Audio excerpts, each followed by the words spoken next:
line told him that with hard work he can achieve success. I have just told you that if you are doing any kind of work, leaving alone hard work, if you're doing any kind of work, that means, first of all, you're not loving what you do.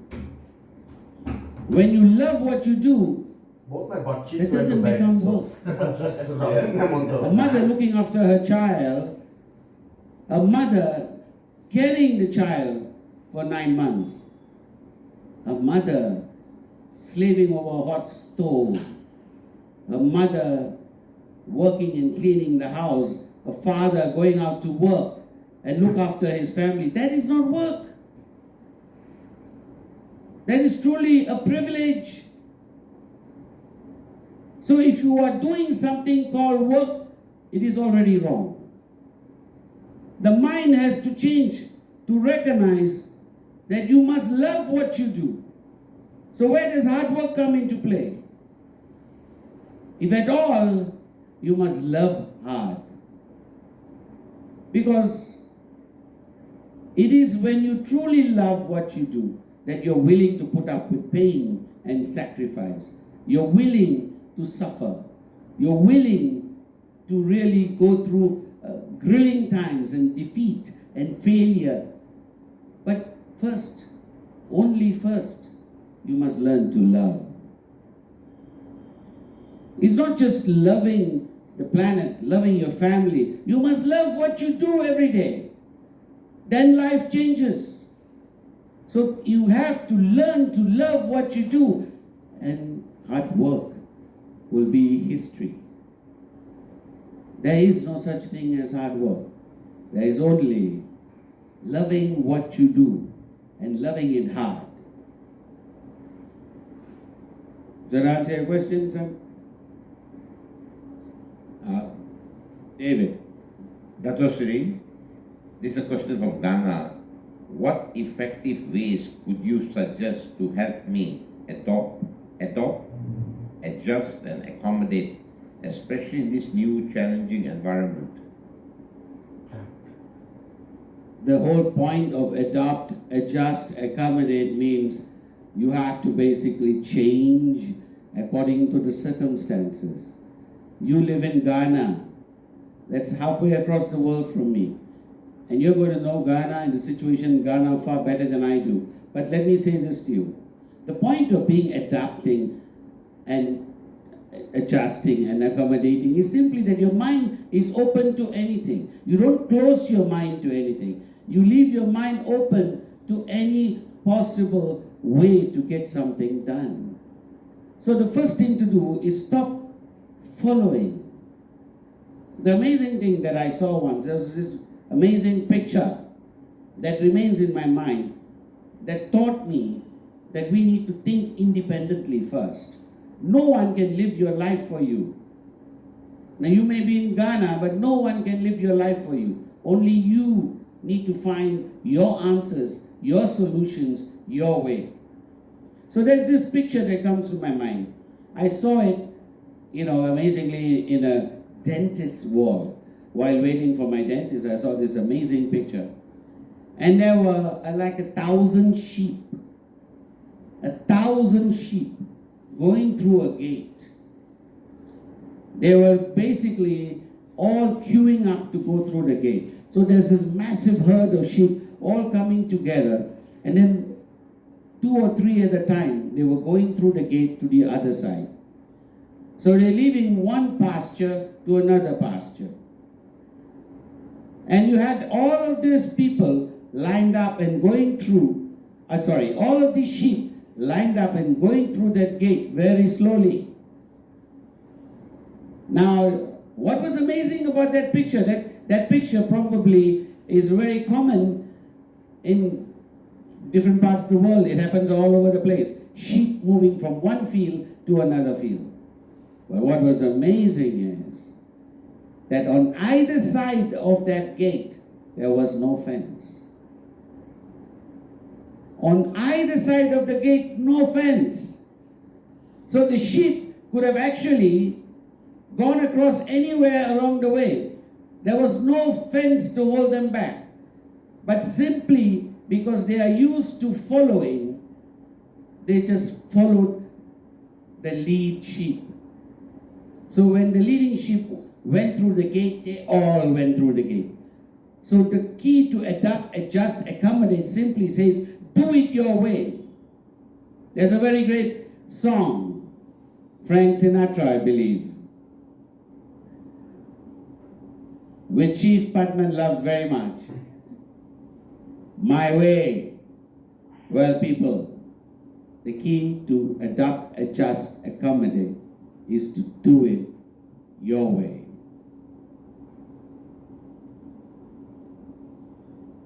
Sri, if a downline of mine is not getting results after a long time, how do I still keep him motivated and stop him from giving up? That's an interesting question. How do I keep my downline motivated and stop him from giving up? So here's my point. I had another question similar to this some time ago. In fact, this question has come to me almost literally every week on. Someone will stand up somewhere and say that my wife hates me networking, or my husband hates me and wants to stop me from networking. My father doesn't want me to do it. You know, my mother, my headmaster, my neighbor, somebody is always stopping me from networking. And what should I do? Because this is my wife, my family, someone that I love. So my answer to him, and my answer to each one of these people who ask me this question, is if you cannot get past your father or your mother or your wife or your husband or your brother or somebody who is stopping you from networking, then don't do it. Because you're going to fail. First, convince them. Make them your first downline. Sign them up. Then you are getting ready for the outside world. Your first and most powerful lesson is right there at home. And the same thing applies to this. If this downline of yours you cannot convince, why talk about anyone else? Why bother to work on anyone else outside there? First, go back to him and make sure that he becomes successful, that he turns around, that he changes. Because the lesson that you learn in changing him around is that you will change. You see, very simply put, leaders attract. So, first of all, be the leader that you were born to be, and your downline will never leave. Are you with me? Be the leader that you were born to be. Be the leader that he needs. Don't sit down and listen to his problems, because then he is leading you. If he is sitting down there telling you that he wants to give up, then he is leading you. So who's the leader in the room?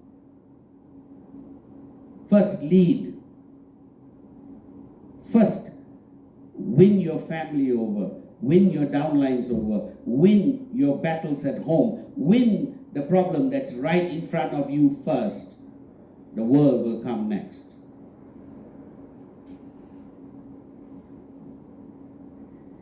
Dr. Sri, how do I get back on track my one-time committed leaders who have switched off completely at the point earlier? You see, it comes back to the same issue. If they are switched off, it is monkey see, monkey do. Monkey see, monkey do. So, if they are switched off, if they are dispirited, if they don't want to do the business anymore, and you are the leader, you are the upline, who do you look at? Where do you turn around and place the blame?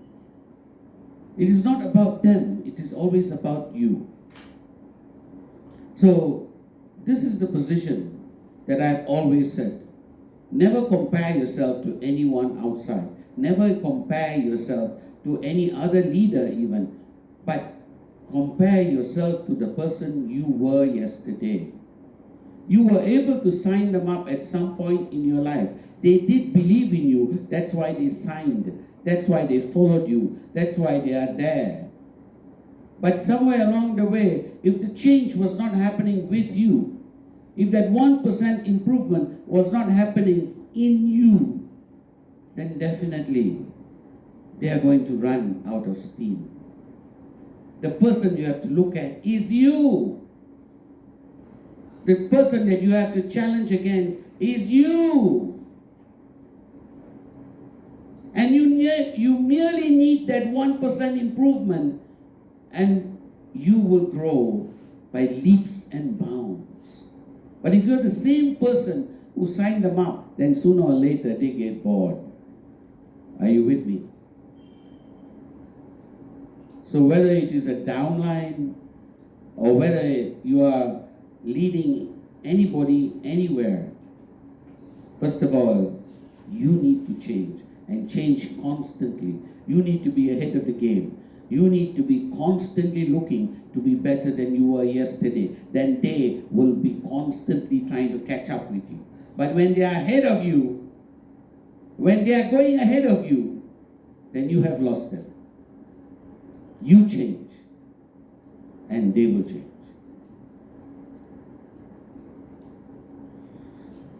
Dr. Sri's number of downlines, number of UVs, number of people coming for week-on. These are the questions I always get from my uplines. Is quality or quantity more important? Let me try that again. Number of downlines, number of UVs, number of people coming for week-on. This is what my upline always asks me. Is quality important or quantity important? See, when you are driving a Toyota, then you keep looking at the speedometer because you know how fast you're going, and you want to be keeping looking at the speedometer. The speedometer tells you. So you have to always constantly let the speedometer on the car be your guide. But when you're driving a Ferrari, you don't have to look at the speedometer. You know you are flying with the wind. So you are only concerned about quantity when you're driving a Toyota. The instant you become a Ferrari, quantity does not matter anymore. You should be way past your quantity. So the trick is raise your quality and your quantity will follow. Stop being a Toyota, start being a Ferrari.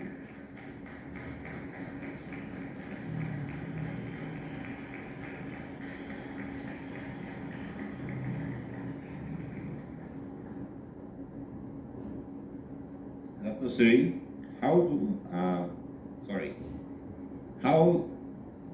how are you positive all the time? What is this secret of yours? Well, I have a question that I always ask one of my colleagues who works with me, because the corporate people have a different approach to life than we do in networking. So we have this colleague who I have always asked the same question: how is it that you are so constantly negative all the time? How do you live in the world? And he prides himself, He actually says, what does he say? His tagline? His famous tagline is, trust no one. And my tagline is, trust everyone.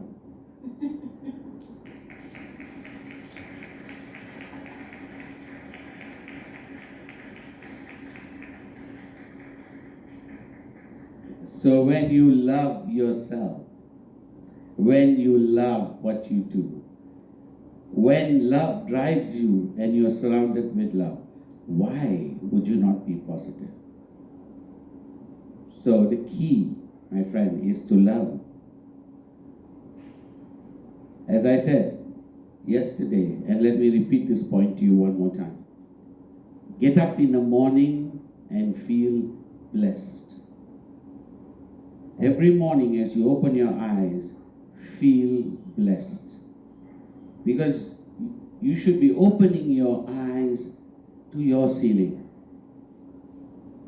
If you're opening your eyes and you don't recognize the ceiling, then you're in trouble. Because this is now pandemic, so you can't be in a hotel either. So if you're not in a hotel, you're in a hospital. And if you're looking at a ceiling that you don't recognize, then you are basically stuck to that ceiling. That is not a place you want to be. There's a movie actually, a very interesting one, that actually won a short film festival. The movie basically starts. Everyone comes into the theater, they're sitting down, and the movie starts with a picture of the ceiling. Nothing but just a ceiling. And then after a minute, the ceiling continues. What was the movie? 3 minutes, people are talking to each other. What a useless movie this is. Why are we looking at the ceiling? There's nothing happening. We're getting bored. 5 minutes, and people are wanting to leave the theater. They're already getting up saying, why am I looking at the ceiling for 5 minutes? 9 minutes later, the picture moves from the ceiling down, and you see the rest of the view, so to speak, and it's a hospital bed. And basically the words start to scroll across this movie. It says, simply put, there's this young man who's paralyzed from neck down. And he has been looking at that ceiling now for 9 months. You can't even bear to look at it for 9 minutes. Be grateful. Be grateful for where you are.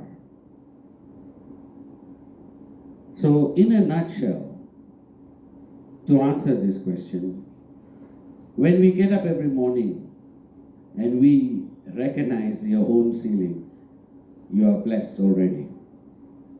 You get up in the morning and your family is around you, you are blessed.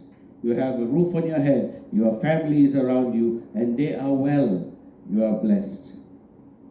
And when your body is functioning, you are again blessed. You are getting blessing after blessing after blessing. How can you possibly be negative?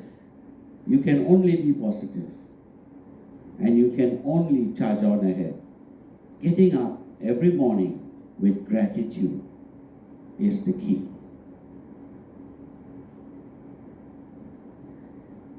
And Dato Sri, I have a deep feeling I won't achieve in this business, I won't achieve success in this business, although I work very hard.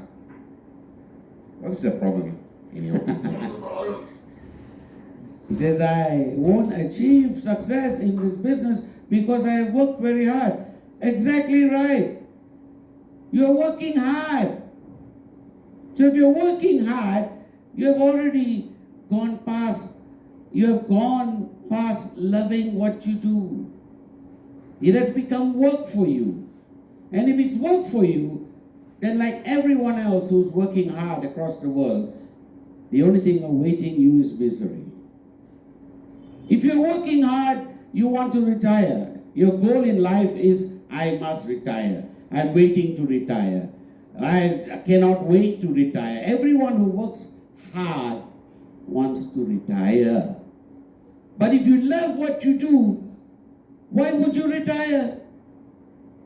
So basically, here I am. I started off with the intention of retiring, and that was 22 years ago. I said to myself, I made a promise to my wife, I said, let us do this for 5 years, maximum. Initially I said, we do it for 2 years. We extended for 5 years.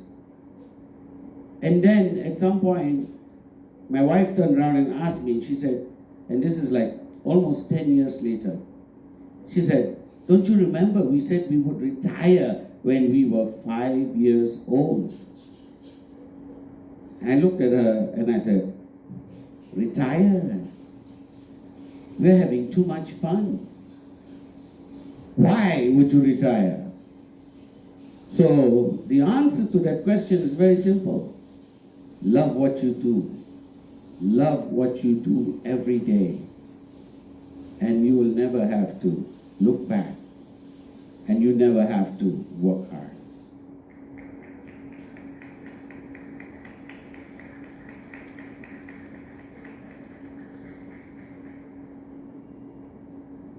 Dr. Sri, you wrote a book, I remember Something About Silence. something silent, yes. And you talk about it a lot, and we, over the years, I know you have, from your heart, sincerely shared these teachings, and yet many people find it so difficult to actually follow the process.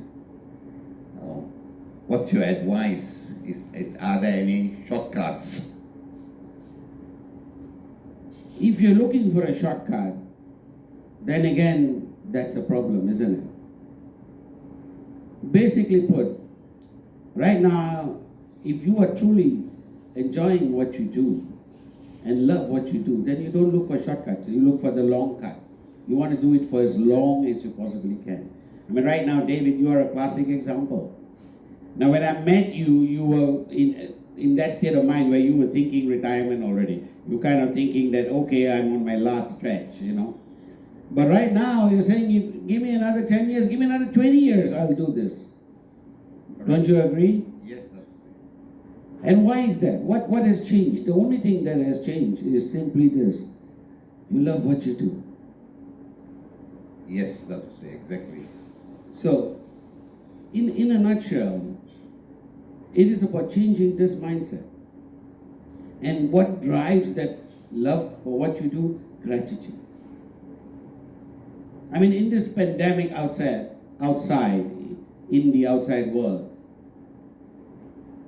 it is dramatic, it is drastic, it is devastating. Nothing like this has happened in 100 years. But for those of us who are safe right now, and for those of us who are here right now, the fact that you are alive today is the greatest gift you can have. Every single day that you're alive is the greatest gift that you can have. So here's the question. Someone coming to me and saying, I want a shortcut. Why would they not say, give me a shortcut to death?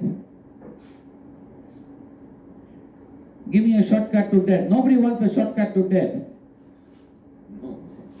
You want to take the longest cut possible to death. The longest journey possible to death. Yes. Now, in order for you to love what you do and be grateful for every single day, the first thing you have to remember is you are here for a greater purpose. And when you identify the fact that you will grow as you find this purpose, because this purpose finds you eventually, and you serve, you love, and you give. And eventually, that purpose finds you. And when that purpose finds you, you are driven. And you become a source of energy. When you walk into the room, there's fire. I got attracted to, even before I wrote the book, you used to talk to me about the practice. And because I was in 1 minute from the abyss, not 2 minutes from the abyss, and I sort of was in this major crisis that this was the lifeboat that was thrown to me. But most people are in what you always call the comfort zone. So probably that's why they're looking for shortcuts. There's nothing in life that is worth a shortcut, that is of any value. If something has value, you don't want shortcuts. Your children that you love, you don't want a shortcut. You want to keep them with you for as long as possible. because you love them. So you're looking for the longest cut possible, not a shortcut. So everything in life that you acquire through difficulty, through daring, through determination, whatever that is a long cut. When you acquire it through a long cut, you will fight to keep it. But when it comes to you easily, you will lose it easily. Which is why I said earlier to them, I pity those that become successful too fast in this business. Because when it comes to them too fast, then they don't know the value of what they have. And when they don't know the value of what they have, and they don't know how they got there, when they're not able to appreciate how they got there, then the problem is they will lose it as fast as they get it. It is far better, far better to take the long cut to success, to do it with discipline, to do it with determination, to do it with daring, with drive, to do it with dedication. And when you get there, you will fight to keep it. Thank you, Dr. Sri. So very true. And you find the purpose. Absolutely. At this point, I'd like to take a moment to talk about something, which is Please. simply, there is something called the art of learning. Just like the art of war by Sun Tzu, there is something called the art of learning, which I have talked about almost every week on. Written by a gentleman called Chanakya 1,000 years ago. But what's more important is the beauty and simplicity of what it says. Before you learn something, you start with discrimination. You choose carefully, discriminate carefully the path you want to take. Whatever path you want to take, choose it carefully. That is called viveka, or discrimination. Then you come to research and analysis, part 2. In research and analysis, you study as much as possible about the path that you want to take. Once you have chosen the path, you study as much as possible. You become the path. You analyze it, and you learn to love what you do. That leads you to the 3rd stage, which is neti, otherwise called tunnel vision. You enter a tunnel that only allows you to see your destination. And you focus only on your destination, nothing else. And when you are in that state of focus, and you are heading towards your destination, you will find that the destination itself is not that important, but the journey has become truly the most important thing. You will then reach the final stage, which is simply called Vairagya. Vairagya simply means when you have perfected something to the point that you have excelled in it, then you perform beyond all expectation. So, which leads me to another video. This one is about, it might look like someone you know, don't worry about that, the long hair and everything, but this person really embodies that spirit of charisma that shows that when you keep on practicing and practicing and practicing and practicing, then when you perform, you are in a class by your own.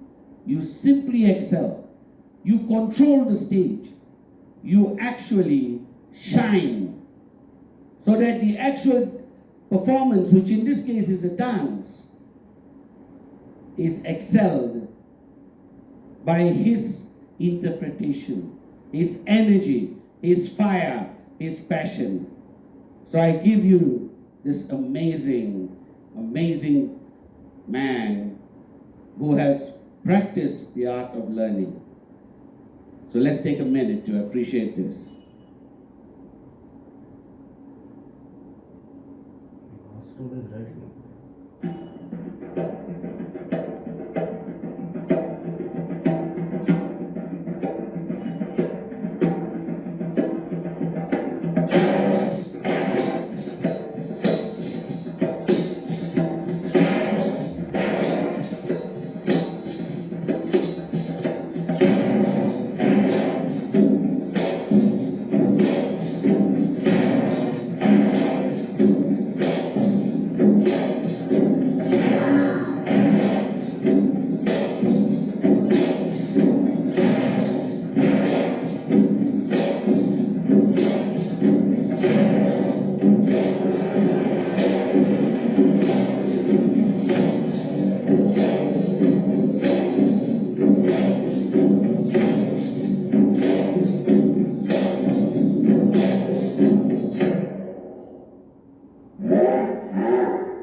It doesn't matter the music, it doesn't matter anything else, but his energy carried across.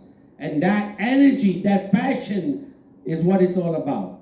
So when you go through the 4 stages of the art of learning, you get to that level where your charisma captures you. Where you go on stage and do whatever you have to do and you command. And that comes from within you. But first, you have to simply love what you do. There is absolutely no escape from that process. Instantly, hard work becomes joy. If you take a look at the greatest performers in the world, the greatest leaders in the world, they all were totally caught up with whatever they did. Picasso used to basically lock himself into his room for days at a time without food and water in order to paint and complete his painting, because that was what